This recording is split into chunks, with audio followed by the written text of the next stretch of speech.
भगवत गीता यथारूप अध्याय 8 भगवत प्राप्ति श्लोका 8.4 अधिभूतं क्षरो भावा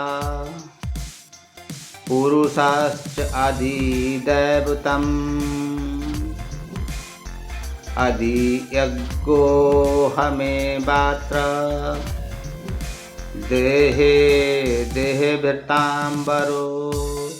भावार्थ, हे देहधारियों में श्रेष्ठ, निरंतर परिवर्तनशील ये भौतिक प्रकृति अधिभूत भौतिक अव्यक्ति कहलाती है।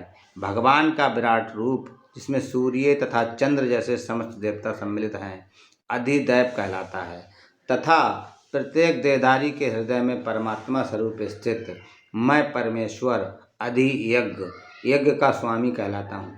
तात्पर्य, ये भौतिक प्रकृति निरंतर परिवर्तनशील होती रहती है। सामान्यतः भौतिक शरीरों को 6 अवस्थाओं से निकलना होता है। वे उत्पन्न होते हैं, बढ़ते हैं, कुछ काल तक रहते हैं, कुछ गौण पदार्थ उत्पन्न करते हैं, क्षीण होते हैं और अंत में विलुप्त हो जाते हैं। ये भौतिक प्रकृति अधिभूत कहलाती है। ये किसी निश्चित समय में उत्पन्न की जाती है और किसी निश्चित समय में विनष्ट कर दी जाती है। परमेश्वर के विराट स्वरूप की धारणा, जिसमें सारे देवता तथा उनके लोग सम्मिलित हैं, अधिदैवत कहलाती है।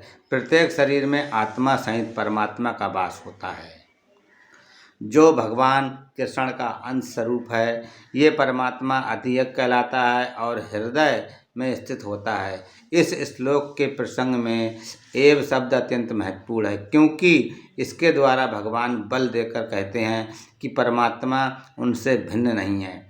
ये परमात्मा प्रत्येक आत्मा के पास असीन है और आत्मा के कार्यकलापों का साक्षी है तथा आत्मा की विभिन्न चेतनाओं का उद्गम है। ये परमात्मा प्रत्येक आत्मा को मुक्त भाव से कार्य करने की छूट देता है और उसके कार्यों पर निगरानी रखता है।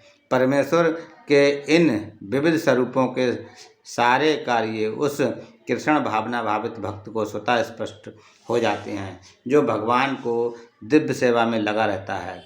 अधिदैवत नामक भगवान के विराट स्वरूप का चिंतन उन नवदीक्षितों के लिए है जो भगवान के परमात्मा स्वरूप तक नहीं पहुंच पाते। अतः उन्हें परामर्श दिया जाता है कि वे उस विराट पुरुष का चिंतन करें, जिसके पांव अधोलोक हैं, जिसके नेत्र सूर्य तथा चंद्र हैं और जिसका सिर उच्च लोक है। हरे कृष्णा।